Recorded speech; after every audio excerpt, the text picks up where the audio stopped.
At about 8:10 this morning, we received a 911 call from a hiker at this trailhead behind us who was witnessing 2 other hikers being held at gunpoint by a suspect.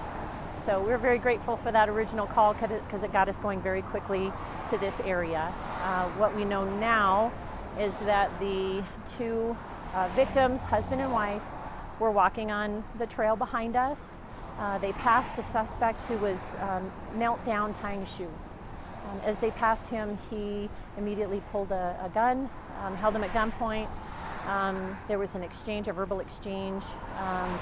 The suspect had something that's been described to me as like either a leash or a rope, put that around the woman's neck and led them away from the trailhead.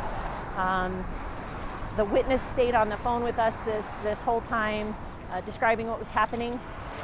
We arrived on scene and contacted this whole group. Before we got there, though, the male victim was able to get the firearm away from the suspect. So we get on scene and we confront, first of all, the 2 victims.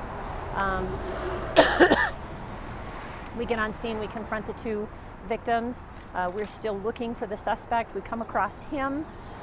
He pulls a weapon, which we now know to be a taser. Our deputy pulled his firearm and fired a shot at him. He missed him. Another one of our deputies fired his taser, and the suspect was hit. So that's when he was taken into custody. He's complaining of some injuries not related to being shot, probably related to the taser. He's being treated at the hospital. Our 2 victims now are at the sheriff's office being interviewed. The witness is also being interviewed. And like I said, our suspect is at the hospital. Tell us, this is a scary situation, especially for 2 people who were out on just a simple hike. Yeah. What do you say to people who live around this area? Because apartment complex, there are so many homes, it's a neighborhood. Right. Well, first of all, this is alarming. There's no question about it. We have 2 victims who are very shaken up. A witness who's, pretty upset about what he witnessed this morning. This now has, elevated itself to this is a critical incident response team call out because we had an officer-involved shooting. Although no one was hurt, we still follow that protocol. We have a neighbor who is going to be upset that this happened right next to where they live.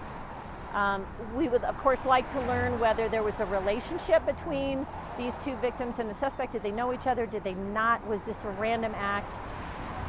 But we certainly understand the concern from the community. What we can say right now is that there's no threat to the community. He is in custody. We will share what we learn that might alleviate some worries. But I understand the concern, I really do. And what an amazing act by that witness to get on the phone right away. What do you say to that person who's obviously probably shaken up? Right. There's not enough thanks to an independent witness who called right away. We don't know how this was going to go. We don't know what this suspect's agenda was. But thank God for the witness being where he was and the quick action and staying on the phone with us. They never left the trailhead. They never left that area because we got here so quickly because it was reported. Anything else? Anything about the suspect you can add? We know who he is. We're just not sharing it yet. I promise you, you're going to learn more about him as we, dig into his criminal history, what we know about him, where their priors. All of that will be taken into consideration to try and learn why this happened today. Anything else? I don't think so.